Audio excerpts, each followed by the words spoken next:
Sejam bem-vindos ao Roteiros de Sucesso. E já digo logo, você não tá no lugar errado, você tá no lugar certo. E eu já quero saber, como jornalista, comecei bem, meninas? Arrasou! Temos uma host nova, Carol! Pois é, Raíssa, esse episódio começou com tudo, com a presença da nossa primeira-dama aqui com a gente. Bem-vinda! Olha, aquecendo os motores para um tema que tem meu coração e que eu tenho certeza, Marquinhos, que vai ser fundamental pra gente informar nosso povo aqui do DF, né? Certamente, certamente. Com certeza, recebemos também a presença dele, que é presidente da Associação dos Servidores da Secretaria da Agricultura do DF, o Marquinho Martins. Seja bem-vindo. Muito obrigado pelo convite, é um prazer estar aqui para falar do agro, um tema tão rico para nós, para o nosso país. Muito obrigado. Tema relevante que move a nossa economia, gera empregos e que a gente precisa trazer cada vez mais essa pauta para o Brasil todo, né? É isso aí, nesse episódio especial. Então, temos Mayara Noronha, nossa primeira-dama, como host, convidada aqui.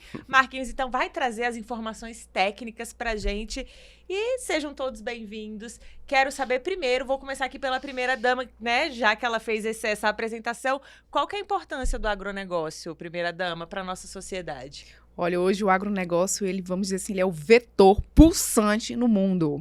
E o Brasil tem uma representatividade muito grande, que corresponde aí a mais ou menos, Marquinhos, 10% de capacidade de alimentar o mundo inteiro. Ou seja, o que eu estou querendo dizer? O nosso agro, ele alimenta todo o povo brasileiro e o resto do mundo. Então, nós temos aqui no Brasil aproximadamente 203 milhões de pessoas.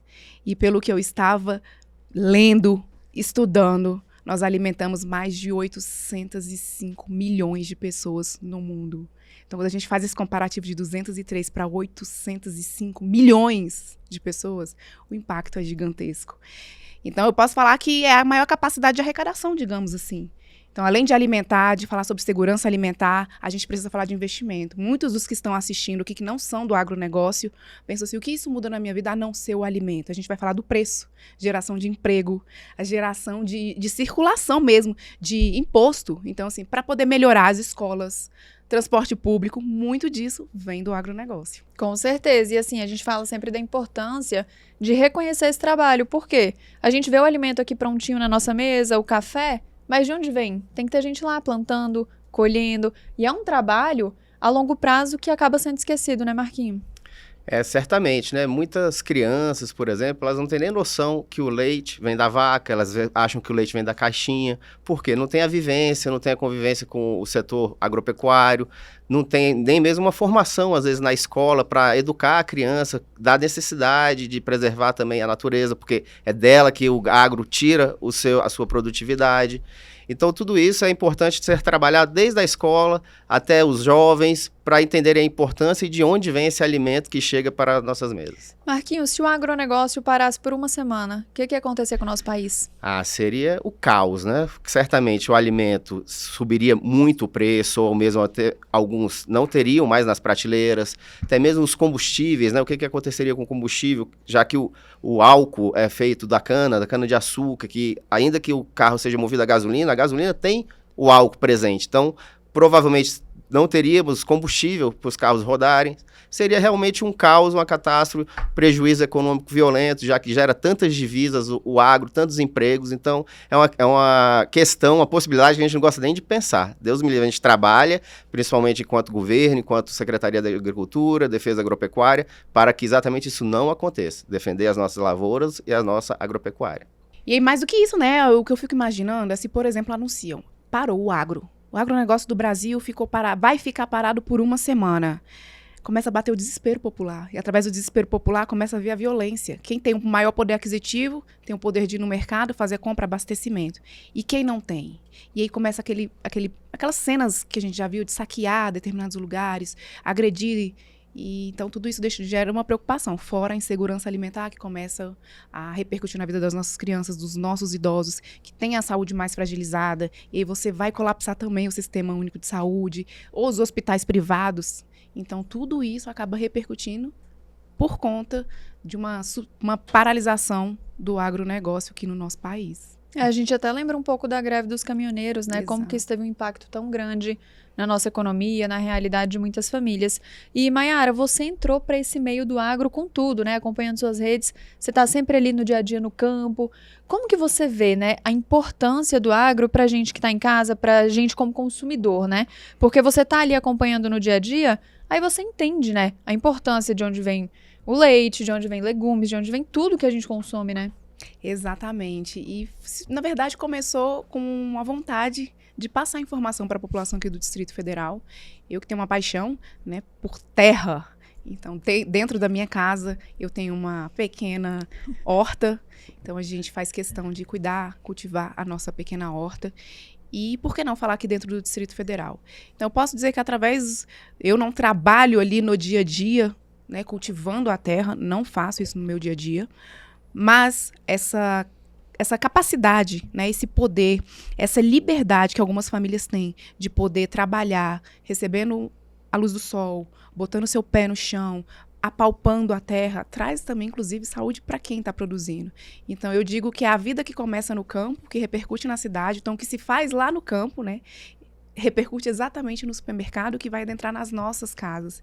E quando a gente fala dos pequenos produtores rurais que nós temos aqui, eu tenho certeza, aqui nessa mesa, mas para quem está nos acompanhando também, quantos de nós hoje buscamos no nosso aparelho telefônico, assim, onde eu posso comprar aqui tomates orgânicos?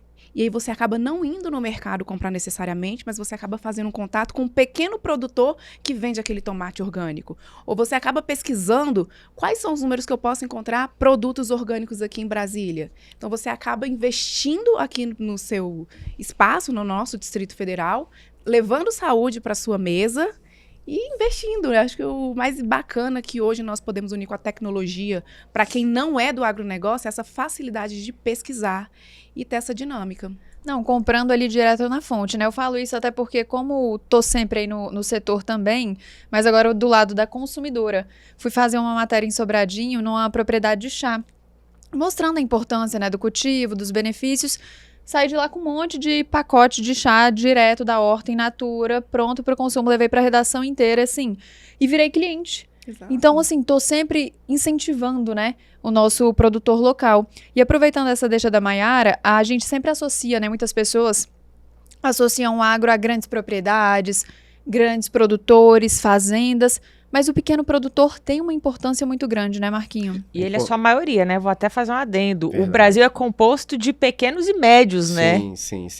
O grande produtor, o produto dele, via de regra, é a exportação, que é milho, soja, Commodities, que gera divisa, geram muitos recursos para o Brasil e muitos empregos. Agora, o que chega à mesa do consumidor, do brasileiro, via de regra, é do pequeno produtor. 70% do alimento que chega até a mesa do brasileiro vem da pequena agricultura, da agricultura familiar. Seja o feijão, a mandioca, o leite também, até mesmo o café e muitos outros produtos que vêm, hortaliças, né, que é muito forte da agricultura familiar. Então, é uma agricultura, é um produtor que deve ser muito bem valorizado, né, porque ele é um pequeno, ele não tem tanto recurso para investimentos, então é necessário a gente ter uma visão, ter um olhar bem cauteloso para ele e sempre incentivar. Vocês falaram da agricultura orgânica, né? Tem vários sistemas em Brasília que eles chamam, não só em Brasília, mas no Brasil, que chama CSA, Comunidade que Sustenta a Agricultura. São grupos que ali tem um agricultor familiar que ele entrega cestas verdes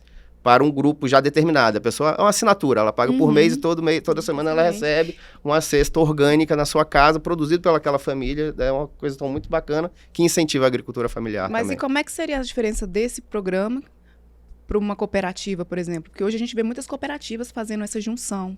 Então, pequenas chácaras. Eu tenho uma pequena chácara, comecei a fazer aqui minha plantação, consigo adentrar numa cooperativa e aí, através dessa cooperativa, eu não preciso adquirir grandes maquinários, insumos. Na hora de comprar os insumos, tem desconto, porque foi maior quantidade. E como é que seria, então, essa diferença? O cooperativismo é um caminho muito interessante para o pequeno agricultor, ainda deve ser melhor fomentado no DF. Infelizmente, a gente ainda não tem ainda muito essa cultura, mas a gente deve trabalhar isso. A gente, enquanto Secretaria da Agricultura, estimulamos isso, porque, de fato, é uma forma deles adquirirem um maquinário, alguma coisa que eles não teriam condição de adquirir únicos, sozinhos, né? Mas quando se juntam em um grupo, sim. A CSA é um pouco diferente, porque ela é uma família que ela entrega já para um grupo pré-determinado de consumidores, que eles pagam mês a mês e já sabem que vão ali, ou recebem em casa, ou tem um ponto de encontro, eles vêm e Não, pegam esse é o aquela que a gente, cesta na maioria mensal. das vezes, tem interesse. Olha, Sim, sim. informação. Não, Olha que eu cheguei pra passar a informação e vou sair daqui recebendo essa Já informação. vai Inclusive, atrás. Marquinhos, Vai comprar. depois, onde que a gente pode encontrar esse número? A gente tem alguns contatos, vamos Olha aí. passar, vamos Não, a gente compartilhar. sempre Pública. aprende, a gente É do sempre aprende campo à um mesa. pouquinho. Isso. Não, inclusive eu tinha uma assinatura com uma cesta que era justamente isso. E o legal era que os clientes, né, não escolhiam os produtos. Então você falava, eu quero Verdade. 15 produtos, 30 produtos. Eles montavam semanalmente ou a cada 15 dias com os produtos que estavam ali na época, na estação. Então é legal pra você conhecer, porque tinha coisa que eu nem sabia o que era. E aí eu, cara, olha isso aqui, eu não sei o que é. Eles mandavam uma lista explicando, e aí você conhece os produtos, conhece os alimentos, e tudo isso, produção em Local. loco ali, Isso. valorizando o nosso produtor rural. Que muitas vezes, né, a gente que está mais por dentro do agronegócio, eu trabalhei muitos anos com jornalismo de agro, a Carol também, a primeira dama, nós temos essa ciência da preservação do produtor, da tecnologia que está ali, mas muitas vezes a gente vê noticiado que o produtor só desmata, que todo produtor não quer proteger o meio ambiente. A gente ainda sofre muito com essas inverdades, né? Deixo até aberto aqui para o comentário de vocês três, inclusive. E eu acredito que a tecnologia veio até para facilitar, porque segundo informações obtidas também através dos estudos, eu vou falar do Distrito Federal, Marcos, você me corrija se eu estiver errada, mas o Distrito Federal hoje é referência, inclusive, em aproveitamento de menores espaços. Então, a gente consegue pegar uma terra, não usufruir dela toda, mas tornar ela mais Mais Não é nem- produtiva, mais mais produtiva. produtiva. Então, você acaba defendendo, protegendo ali o meio ambiente, trazendo a produtividade No espaço menor. e no espaço menor. Então, a tecnologia, acredito eu, veio para realmente revolucionar a proteção ambiental. E isso não chega ao conhecimento do grande público muitas vezes, né, Marquinhos? Não chega. Muitas vezes o grande público, ou parte dele pelo menos, faz o rótulo, né? Não, a agropecuária é inimiga do meio ambiente. Isso não é verdade. O agricultor, o pecuarista, ele sabe que ele depende do meio ambiente equilibrado. Ele depende da água, ele depende das nascentes da propriedade, ele depende da mata ali, da propriedade dele, para ele produzir mais. Se ele não tiver água, se tiver um desequilíbrio, ele não vai conseguir produzir, a produtividade vai cair, vai ter geada, vai ter diversos crises climáticas que vai prejudicar a produção dele, vai baixar a produtividade e ele vai ter prejuízo. Então, o produtor sabe disso e, sabendo disso, ele cuida do meio ambiente. Ele é, na verdade, um fiscal do meio ambiente, muitas vezes. Porque se não tiver o produtor, se não tiver ocupado ali por uma agricultura familiar também, pode ser, inclusive, alvo de uma pressão imobiliária, uma propriedade rural, e onde é uma chácara, virar um loteamento com 10, 20 centenas de casas, que aí sim vai estar secando as nascentes, poluindo o meio ambiente e prejudicando a natureza. Ô Marquinhos, e aproveitando que a gente entrou nesse assunto de tecnologia, na sua opinião, hoje o agro é mais tecnologia ou mais tradição? Porque a tecnologia chegou com tudo, né? O agro é muito tecnológico hoje, né? O uso de drones, né? De agricultura 4.0, até mesmo a 5.0 que já tem sido falada, uso da inteligência artificial. Você vê, tem maquinários hoje em dia no campo que ela pilota sozinha Não precisa, praticamente. né, Agricultura, de alguém ali, um operador. a agricultura de precisão, aqueles que por satélite ele já detecta onde está a praga para jogar o insumo, o inseticida só ali onde está a praga, em vez de pulverizar a lavoura inteira. Então, a agricultura de precisão, com a forte aliada da tecnologia, que diminui o custo e diminui também o impacto ambiental, já que, por exemplo, está usando menos veneno no caso da lavoura, né? E tá conseguindo colocar exatamente ali no ponto que precisa, exato, né? Exato. E eu acho que até por conta dessa tecnologia, a gente vem observando cada vez mais os jovens estão assumindo, tomando a frente, até criando. Sucessão, né? Familiar também. Mas mais do que sucessão, porque antes a gente via muito sucessão. Aham. Então, começava ali com os avós, por exemplo, passava para os filhos, e esses filhos já tinham filhos, e aí já chegavam nos netos. Mas hoje em dia a gente vem observando, não, que os jovens estão pesquisando, então por mais que você não venha de uma família dali do agro, você consegue hoje ter essa informação. Então, aqui em Brasília, a gente consegue falar sobre a maior regularização de terras, né, agrícolas aqui do Distrito Federal. Então, o que significa dizer trazer segurança jurídica através da segurança jurídica? Por exemplo, tornar um pouco mais popular o raciocínio.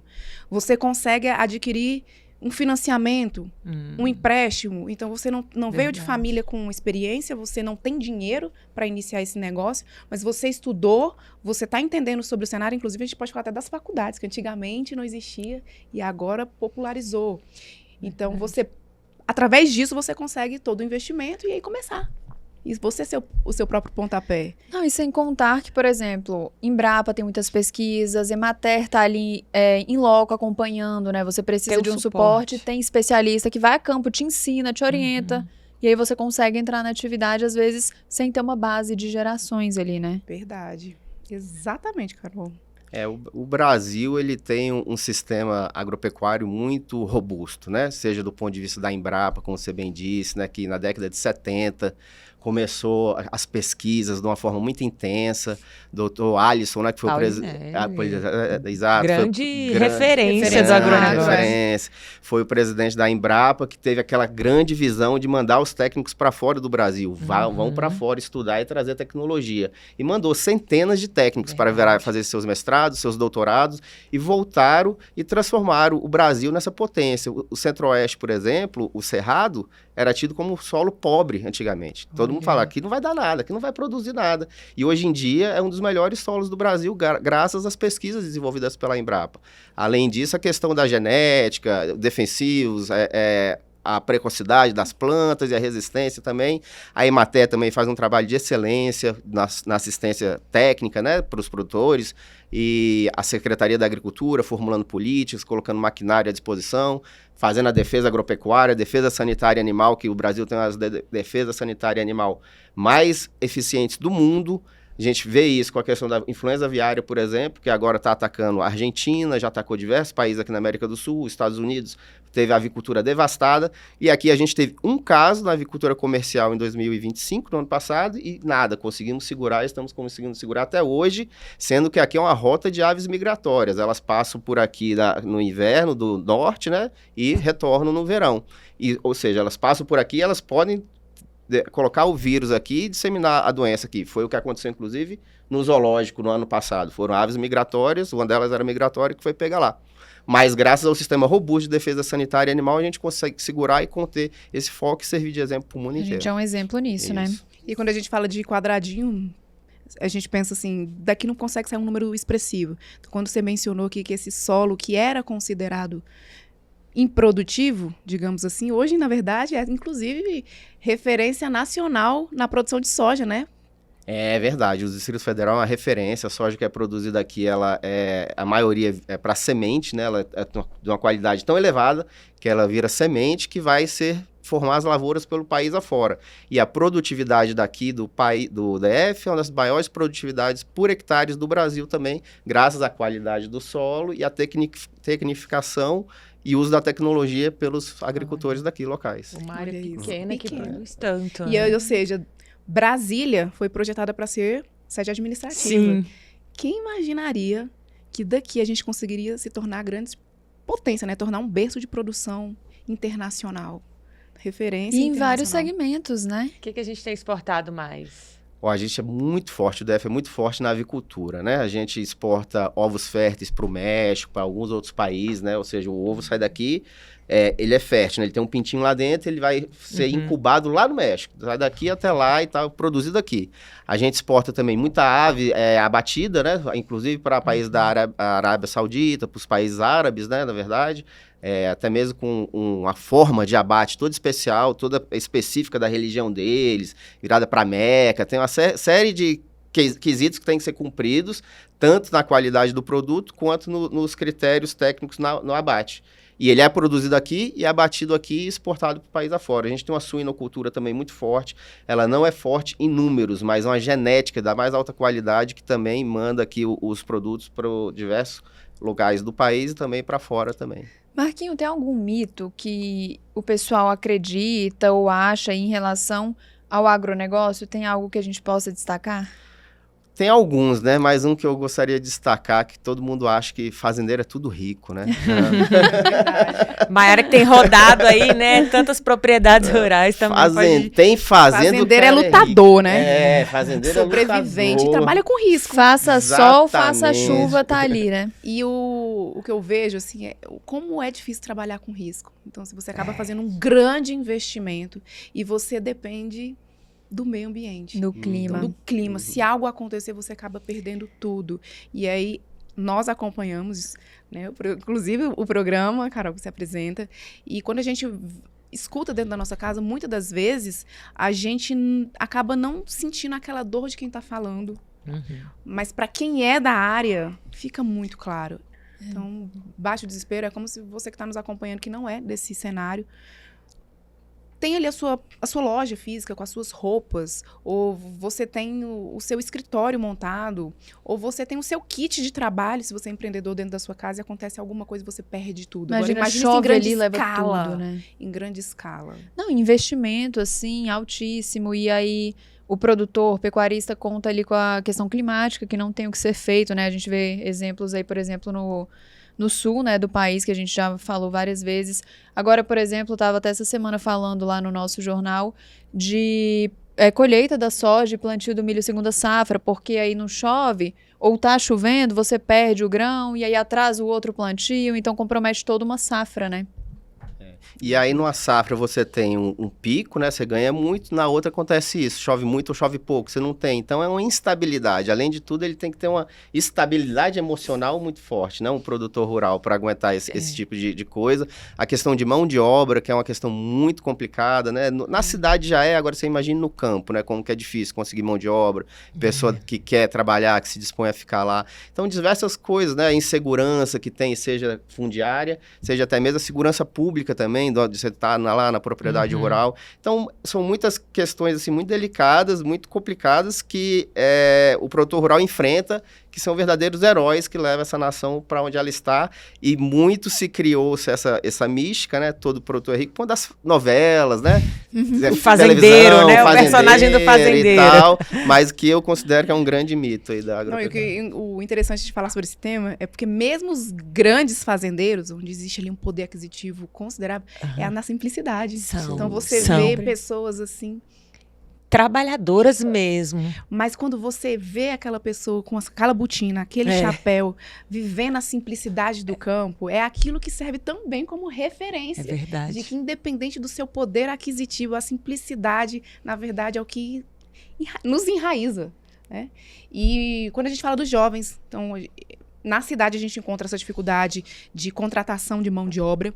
E quando a gente fala do campo, e principalmente no campo do Distrito Federal, porque muitos vieram para o Distrito Federal de outras regiões em busca de uma melhor oportunidade de emprego. E pensa que só vai encontrar isso dentro da cidade, ali no eixo, no coração do Distrito Federal.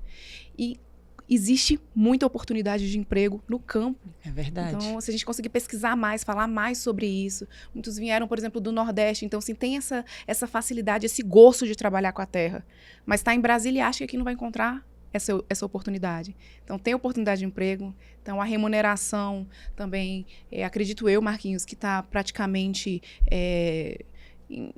nivelada com grandes áreas profissionais aqui do Distrito Federal. Então, jovens, existe oportunidade no campo. Tem potencial, né? Inclusive, Marquinhos, muitos desses conseguem até moradia, não é isso? Sim, tem diversas propriedades rurais, por exemplo, avicultura e grandes propriedades que disponibilizam casa, comida, água, luz, internet, para que a pessoa morar lá e ficar bem, sem se preocupar com esse tipo de coisa, né? Ela está lá disponível, à disposição para trabalhar. Você falou muito bem dos jovens, mas é importante a qualificação, né? Assim, quanto da tecnologia, e cada vez mais. Então, para aquele jovem que estiver disposto a se qualificar, estudar, batalhar, não vai faltar oportunidade no campo. E, pelo contrário, a gente precisa muito. E esses jovens são da tecnologia, ou seja, você consegue fazer seus cursos começando à distância, indo para a prática, e, ou seja, não vai ter aquele trabalho tão suado como muitos viveram no passado. Porque hoje você consegue controlar o maquinário e observando ali a qualidade. Celular, né? Não, e assim, capacitação tem.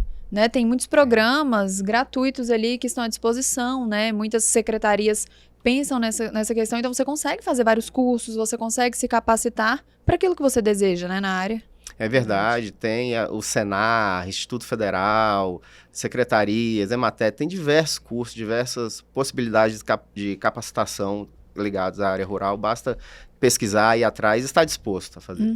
Boa, a Mayara tocou nesse ponto da da tecnologia, dos aplicativos para as lavouras, realmente, você acha que isso facilitou? Hoje é mais fácil trabalhar do que antigamente, exige menos esforço físico, é isso, né? Que eu acho que a Mayara trouxe pra gente. E, realmente, no dia a dia do campo, os aplicativos de precisão, eles exigem menos esforço físico do que antigamente? Menos esforço físico e mais capacitação, né? Porque a pessoa também, para operar uma máquina, um implemento, ou um aplicativo que seja, ela tem que ter uma capacitação, tem que ter um estudo, tem que ter uma preparação. Mas certamente o físico ficou para trás. Você lembra, há 50, 60, 70 anos, muitas vezes o arado era movido a animal, não tinha nem o trator ainda. Então era um burro, um cavalo puxando e a pessoa segurando lá atrás. Imagina o esforço físico, uma enxada, por exemplo, né? São coisas que realmente ficaram no passado, mas que para a pessoa integrar agora a atualidade, ela tem que estar preparada para isso, né? Então, desvendamos um mito aqui, que é que todo produtor é rico, cheio do dinheiro. E que tem que ter vindo de família, não necessariamente. Então, ingressando aí, ver que é uma área boa. Tem muito cantor sertanejo que começa a virar fazendeiro também, né? Entra no meio. Então, qualquer um pode começar, né, Marquinhos? Que outro mito você pode destacar aí pra gente? Outro mito, vamos pensar aqui. A gente já falou, né, que das grandes empresas, grandes fazendas, não é muito. 70%, como a gente já falou, vem da agricultura familiar. E não sei. Sabe o que eu escuto muito? Você tem algum? Não, eu ia gerar uma curiosidade. Tô coletando mito. Não, eu já... Mas agora então, vou só falar. É que quando o valor aumenta na gôndola do supermercado, é porque o produtor rural tá subindo dinheiro. Por exemplo, sei lá, uma fruta aumentou muito, disparou. Mas geralmente é porque teve uma crise climática ali, né, Marquinhos? Às vezes eu vejo notícias, memes na internet, do povo falando, nossa, o produtor de morango tá rico. Mas, na verdade, ao contrário, ele teve um prejuízo enorme, por isso o valor aumentou, E né? também tem o custo de produção, né? Que a gente não vê isso quando a comidinha tá pronta aqui, mas o produtor sabe. Mas pesa no quando bolso, sobe, não é porque ele tá ganhando mais dinheiro, necessariamente. São os ciclos, né? Oferta e demanda. Provavelmente sobrou pouco na produção por algum problema que teve, né? Alguma crise climática, poucos produtores estão tendo aquele produto ali e, naturalmente, o preço sobe, né?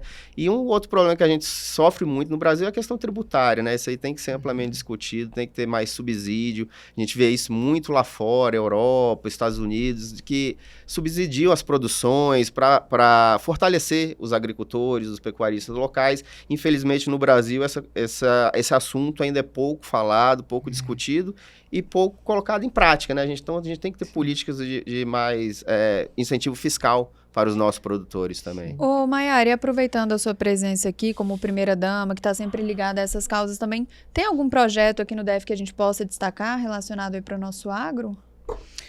Olha, essa resposta pode vir mais do Marquinhos, né? Eu venho acompanhando na área da Secretaria de Agricultura, mas o que eu posso falar é que a gente vem também, no que se refere ao coração do Distrito Federal, incentivando o conhecimento por parte dos nossos estudantes de escolas públicas. E aí eu vou falar em relação à minha atuação. Começamos uma melhoria na residência oficial do governador, que é aquela residência que fica ali em Águas Claras. Lá é um espaço bom, tem uma área verde boa.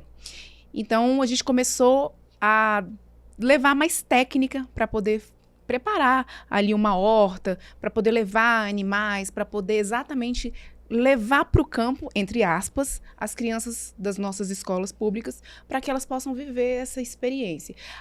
O meu anseio é que a gente consiga cada vez mais falar desse assunto, não só para quem é da área e hoje tem uma facilidade de investir, mas o meu anseio é falar de uma forma que fique facilitado para os nossos estudantes, para os nossos jovens quererem entrar nessa área. Porque quando a gente fala de democratizar o acesso a uma produção rural, a uma aquisição de uma terra rural, a gente está falando em investir aqui dentro do nosso país. Então, não existe país forte se esse país não tiver capacidade de alimentar o seu povo. Então, a maior fortaleza de um país está na capacidade de gerar segurança alimentar. E hoje, no mundo, o Brasil ele é referência. Então, se a gente conseguir cada vez mais tornar a nossa terra frutífera, a nossa terra produtiva, com certeza a gente vai reduzir o valor do que está no mercado, a gente vai conseguir trazer mais qualidade para a nossa mesa, porque hoje o que a gente vê muitas das vezes aqui, para quem viaja para fora do país, às vezes a gente encontra frutas em outros países que foram do Brasil, e a gente fala assim, nossa, que morango maravilhoso. É brasileiro. É brasileiro, mas lá no Brasil não encontra um morango desse. É verdade. Por que esse morango foi parar lá e a gente não encontra aqui de uma forma facilitada? É o valor? Porque aí quando a gente fala das commodities, por exemplo, a gente tem um valor que ele não é tabelado dentro do país. Ele vai de acordo com o mercado. Mas e as outras frutas? Então, quanto mais os nossos jovens tiverem interesse pela área rural, Verdade. mais a gente vai ter faculdades. As escolas podem começar a ter isso como matéria para incentivar a ir para uma faculdade. Da faculdade, a gente vai começar a ampliar aqui do Distrito Federal. E eu falo que, nesse ponto, Marquinhos, me corrija também se eu estiver errada, mas eu posso afirmar que no Brasil, o Distrito Federal é o local onde mais existe possibilidade hoje para o nosso povo, para os nossos jovens começarem a investir, jovens esses que não vieram de uma família do agronegócio. Porque, como eu falei, como começou como uma terra administrativa, grande parte da área rural é pública. E aí o poder público está vindo muito trabalhando sobre essa regularização, concessões, existem muitas CDU, concessões, não é? Então, a gente consegue popularizar mais esse assunto. E se a gente conseguir popularizar mais esse assunto, o investimento com certeza aumenta. Gente, acho que duas coisas que eu acho bem legal, assim, em relação a isso que a Mayara falou, né, dos jovens terem acesso. É na rede pública, que muitas escolas do DF já têm uma horta ali, onde os alunos colocam a mão na massa. Ainda não é uma disciplina, mas é como se fosse ali, vamos tirar 20 minutos aqui da aula para explicar como é que funciona o processo aqui, colocar a mão na massa, fazer uma plantação, fazer uma colheita. Eu já acompanhei várias escolas, isso é um projeto muito legal que a gente tem que trazer aqui para quem nos acompanha. E um outro, as unidades básicas de saúde, a maioria agora tem horta. Não, e até nas vizinhanças. Então, hoje existe a horta coletiva. Isso Então, é muito dentro da legal. assistência social, eu que trabalhei ali na assistência social, posso dizer que o interessante é quando a gente vai falar de segurança alimentar, dentro da Secretaria de Desenvolvimento Social, tem áreas, unidades de atendimento à população que também tem a horta comunitária. E aí não é só ir lá e pegar o alimento, é ir lá também plantar, é lá e aprender sobre como reaproveitar um alimento, não desperdiçar aquele alimento. Então, É um trabalho todo em comunidade, isso é muito legal, né? Que a gente tem que ter mais olhos nisso para mostrar a importância e ampliar cada vez mais, né? Eu tava até conversando antes da gente começar a gravar que eu, antes de trabalhar com isso no jornalismo, eu não sabia o que era o agronegócio, qual a importância do agronegócio, você sabia? Não, Eu a não gente aprende no sabia. dia a dia A gente foi saber mesmo. depois, mas eu queria saber qual era a curiosidade que você ia contar, Mayara. agora também não Qual é? Tá, tudo bem, se Deixa eu lembrar... aproveitar e falar de se dois lembrar, projetinhos, já que você perguntou, Boa, enquanto a bora lá. Mayara Enquanto ela lembra da curiosidade. O projeto da Horta Urbana, a Secretaria da Agricultura tem uma unidade lá exatamente para desenvolver as hortas urbanas, seja nas escolas, seja nas entrequadras, né? A gente fornecendo, inclusive, adubos, insumos, semente, mão de obra, treinando o pessoal. Então, eu acho isso muito bacana. E um outro projeto que eu gostaria de destacar é o Fundo Distrital de Desenvolvimento Rural. É um fundo exatamente para quem não tem o documento da terra, ele tem essa possibilidade, com juros baixíssimos, cerca de 3% ao ano, para desenvolver projetos da agropecuária, seja da agroindústrias, seja produção, seja até mesmo a energia fotovoltaica também, ele prevê. Então, a gente tem aproximadamente aí 3 milhões, 5 milhões de projetos já esse ano, mas com plano de ampliar isso a cada ano, porque é um fundo que ele vai se autoalimentando com os próprios pagamentos, e até mesmo em emenda parlamentar a gente está para aprovar uma lei que vai ter a possibilidade de abastecer esse fundo também, que desenvolve tanto os projetos, inclusive do mirtilo, que a gente estava falando aqui um pouco mais cedo, tem 20 e poucos projetos já de mirtilo do Distrito Federal, financiados já com esse Fundo de Desenvolvimento Rural do Distrito Federal. Aproveitando o espaço, quando a gente falou de educação, eu acabei esquecendo, mas é importante falar sobre. Não tem um mês, acho que tem poucos dias que eu participei, aliás, tem 10 dias que eu participei do evento voltado para as mulheres, o Movimente, e conheci 2 alunas de escola pública aqui do Distrito Federal, que foram para os Emirados Árabes, se inscreveram, sei lá, 173 países. Não. E elas ficaram em segunda ou terceira posição, não me recordo. Mas, enfim, dentre 173 países, mais de 80 mil inscritos, elas ganharam o concurso para falar exatamente sobre irrigação, algo voltado para o mundo agrícola, lá nos Emirados Árabes. Ou seja, através disso a gente consegue também gerar esse impacto de desenvolver nossos jovens para realizarem pesquisas e se destacarem no mundo afora. Então, com certeza, se elas ganharam esse projeto, o olhar de quem fez essa avaliação, nessa banca examinadora, começa a repercutir lá fora. E quem sabe investe num projeto de uma Exatamente. adolescente aqui do Distrito Federal. Sim. Então, acaba ultrapassando só o que As a gente acompanha, fronteiras. né? Disso e E ainda dentro da nossa serve de educação. exemplo para as outras, Incentivo, né? né? Os outros garotos, os outros garotos, é muito bacana. É muito E bacana. depois volta uma tecnologia aí de uma viagem dessa, né, que vai chegar no nosso campo. A gente está falando muito de agricultura, já a gente encaminhando aqui para a reta final, mas acho importante também falar de sanidade animal, né, Marquinho? Isso. Eu tenho total segurança em consumir uma carne que veio de um frigorífico brasileiro, porque eu já fiz visitas, eu sei como é um processo muito crítico, assim, né? Então, é muito importante a gente reforçar essa segurança que a gente tem na produção dos alimentos, especialmente nas proteínas, né? Ah, com certeza. A gente tem um serviço de defesa agropecuária muito competente, muito bem estruturado. Assim como na saúde humana a gente tem o SUS, na sanidade agropecuária a gente tem o SUASA, que é formado por camadas, federal, municipal, estadual, e cada um com a sua atribuição, tudo descritinho, tudo bem feito e roda muito bem. O Ministério da Agricultura é o órgão central, que formula as políticas, a gente também tem as nossas políticas locais, e ele descentraliza recursos, equipa nosso sistema de defesa para que a gente cuide desde a produção, fazendo monitoramento das doenças, coletando amostras para exame, para sempre aferir. Por exemplo, agora a gente vai começar outro inquérito de aves do DF. Outro inquérito de influenza aviária. Não tem caso, mas a gente está indo nas granjas para conferir. Não tem mesmo? Vamos conferir. Então vai de granja em granja, coleta sangue das aves todos os anos. De suínos, a mesma coisa. E dos frigoríficos também a gente tem um serviço de inspeção muito forte, muito presente. Todos os frigoríficos. No DF a gente tem um frigorífico de bovino aqui muito grande, que é o Natural Carnes, que funciona ali em Sobradinho dos Melos. Estão lá nossos técnicos da Secretaria da Agricultura, todos os dias lá, só tem abate de bovino, se estiverem lá os nossos veterinários conferindo, vendo se o abate está sendo bem realizado, se aquele animal chegou sadio, se a produção dele, se a carne dele realmente está uma carne sadia, para que chegue na mesa do consumidor com segurança. Além disso, mel, ovos e todos os produtos de origem animal são muito bem fiscalizados e regulados pelo O sistema. Brasil é um exemplo, é importante a gente falar isso. Eu já fui ali na criação de porcos. Gente, você tem que tomar banho para entrar, tem que trocar roupa. É toda uma série de protocolos que as pessoas não fazem ideia de como é. Que eu fui numa propriedade aqui no Distrito Federal, não lembro exatamente onde agora, que o carro passava por uma lavagem para você entrar na propriedade. Então assim, eu achei muito legal. Eu falei, cara, quem tá em casa às vezes não imagina, né, a dimensão do cuidado que os nossos pecuaristas, produtores têm para o alimento chegar com uma qualidade ali na nossa mesa. Então tem toda uma fiscalização, é rígido e tem que ser mesmo, né? Tem que ser. E foi legal você falar isso, que agora eu lembrei de outro mito, Raíssa, que falam que o porco é lama, é sujeira. Não, você entrou na propriedade suína, você viu como que é. Primeiro você toma um banho, né? Vai tomar um banho para entrar no suíno. A pessoa que é de fora, como é que é isso? Mas é essa questão da sanidade. Você chega lá, a baia dele tá limpinha, lavadinha, não tem mais aquele negócio de sujeira. A ração dele é medida na quantidade certa, mecanizada. Então, é tudo muito moderno, muito limpo e com a sanidade realmente muito afinada ali, muito vigiada, digamos assim. Muito bem. Bom, pessoal, a conversa tá boa, mas a gente já vai ter que ir encerrando por aqui. Depois a gente faz o episódio 2 para continuar esse bate-papo. Mas para encerrar, eu queria uma conclusão. Mayara, o que você acha assim, que as pessoas que estão acompanhando a gente precisam saber do agronegócio? Que mensagem você deixa para o nosso telespectador?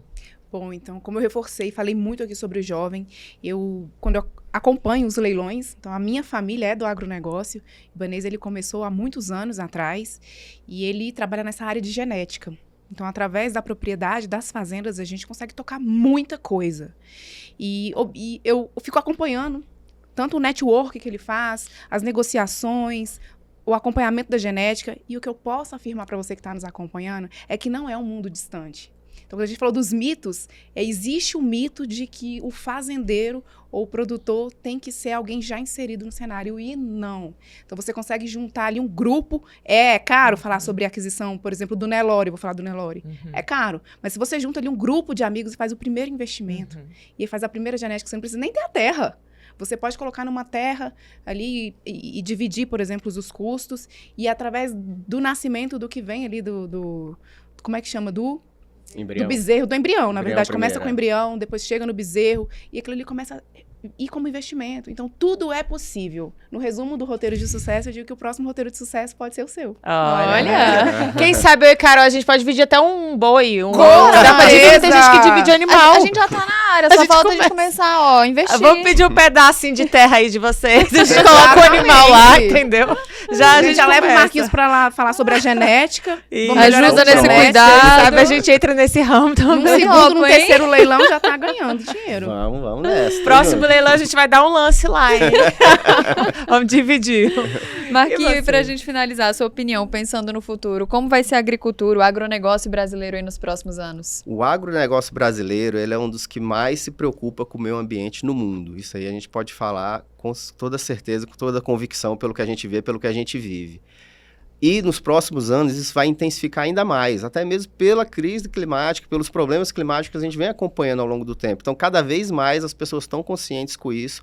Então, a expectativa é que o Brasil vai ser o país que vai emitir com mais crédito de carbono, na verdade, né, por conta dessa questão de combater as crises climáticas e defender o meio ambiente. E a mensagem que eu gostaria de deixar para quem nos ouvir, para quem está nos vendo, é que tem orgulho do agro nacional, o agro que impulsiona o país, o agro não é de forma alguma o vilão, pelo contrário, as pessoas do agro, como a gente falou, aqui são os heróis, são verdadeiros heróis sem capa. Então tem orgulho do produto nacional, não é o importado que é o bom, é o nacional que é bom. Muitas vezes o nacional, inclusive, vai para fora e lá que eles valorizam mais do que nós próprios. Então, essa é a mensagem que eu gostaria de deixar aqui para todos. É bom. isso!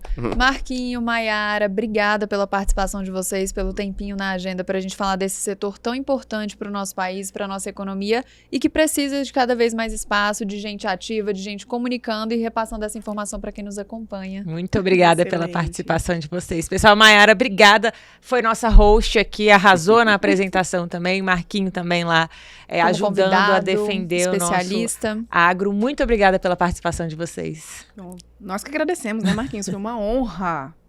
E que venha um segundo, porque tem muita coisa pra ser falada aqui É isso aí. ainda. Com certeza. Muito obrigado mesmo, foi um prazer mesmo, uma honra estar por aqui. É só chamar que a gente volta. Obrigado. Combinado, recado dado. E obrigada a você que nos acompanhou até aqui. Se você gostou desse conteúdo, compartilhe, deixe seu like aí também pra gente. E até o próximo episódio. Tchau, tchau.